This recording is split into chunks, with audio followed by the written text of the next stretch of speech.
ema oli Ruhnu rootslane või Rootsi ruhtlane ja tema seda mustert tegi ja kudus väga palju neid ümbruskonna inimestele, küll kinkis ühele ja teisele ja nii tema enam ei ole. Ja mina olen nüüd jätkanud seda tööd ka ainsana meie perest siis seda mustert.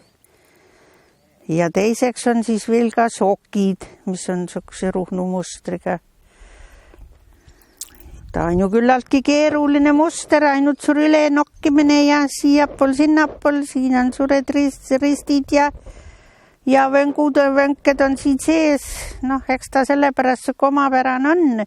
Ega rohkem neid usi turul ma olen ikka vaatnud, ega sukest mustert ei ole ju küll mitte kellegil. See, mis ma teen, on nüüd Ruhnu sõrmkinnas. Seda ma olen nüüd siin küll ennem päevadega alustanud, aga kui nüüd seda rääkida, kuidas või mis, siis umbes seda moodi, et noh, see on nüüd, see suu on siis, no pikkus pole nii oluline, kuidas keegi tahab, võib teda pikema, võib teda lühema teha. Ja siis tuleb siin vahevel on suke vinka-vönka nagu suke ussi moodi.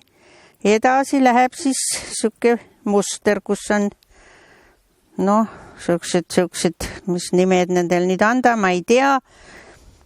Ja siis, kui see pikkus on enam-vähem käes, siis tuleb kõigepealt lasta maha see väike sõrm.